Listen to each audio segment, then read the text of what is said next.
இன்றே டவுன்லோட் செய்து உங்கள் ஃபேவரட் ஷோக்களை என்ஜாய் பண்ணுங்க. சின்ன வயசுல இருந்து திரு இப்படிதான். திரு எப்ப எப்படி பேசுவான்னே சுத்தமா தெரியாது.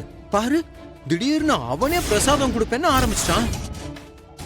ஐயோ, அவங்கிட்ட இருந்து நான் தப்பிச்சு வர்றதுக்குள்ள எவ்வளவு பாடுபட்டேன் தெரியுமா? என்ன நீ எவ்வளவு முக்கியமான விஷயம் சொல்லிக்கிட்டு இருக்க? அது வந்துன இது வந்துனன்னு சொல்லிக்கிட்டு இருக்க. இங்க பாரு, திரு மட்டும் உன்னை பார்த்திருந்தா இவ்வளவு நாள் நீ பட்ட கஷ்டம்லாம் வீணா போயிருந்திருக்கும். இப்ப கூட உன்னை மேல கூட்டிட்டு வர சொல்லிதான் என்ன அனுப்பி வச்சான். இப்ப என்னை பார்த்தவனே அவன் கேட்பான், மகாவை வர சொன்னனே சொன்னியா இல்லையான்னு சொல்லி.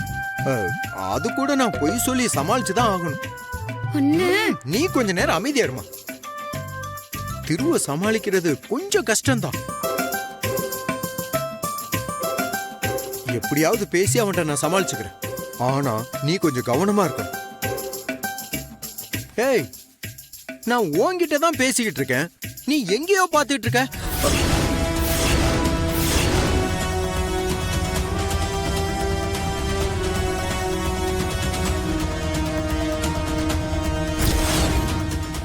ஐயோ, திரு மகாவை பார்த்துட்டானே, இப்ப என்ன பண்றது?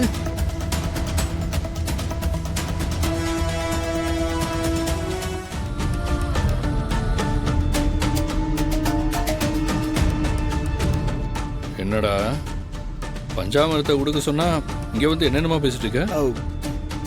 நீ பேசுறது எனக்கு சரியா கேட்கலையே. என்ன பேசிட்டு இருந்த? மகா, மயில் எதுவுமே சொல்ல மாட்டேங்கிறான், நீயாவது சொல்லு. அவன் என்ன சொல்லிட்டு இருந்தான்?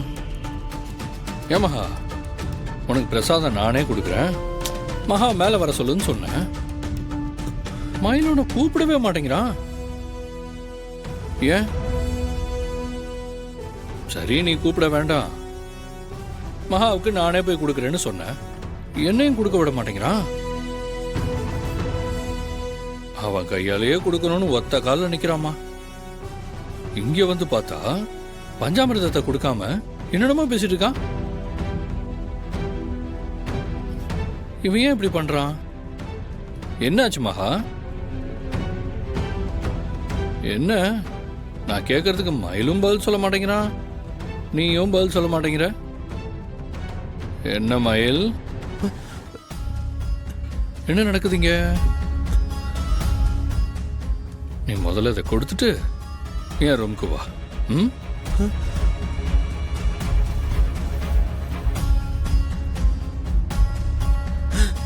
மகா, என்ன மகா, அவன் பாட்டுக்கு வந்து சாதாரணமா பேசிட்டு போறான், நீயும் ஒன்னும் நடக்காத மாதிரியே இருக்க.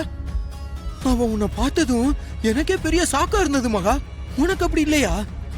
அவரு நேத்தே என்ன பார்த்துட்டாருன்னு. என்னது? நேத்தே உன்னை பார்த்துட்டானா? ஆமா அண்ணா. ஐயோ,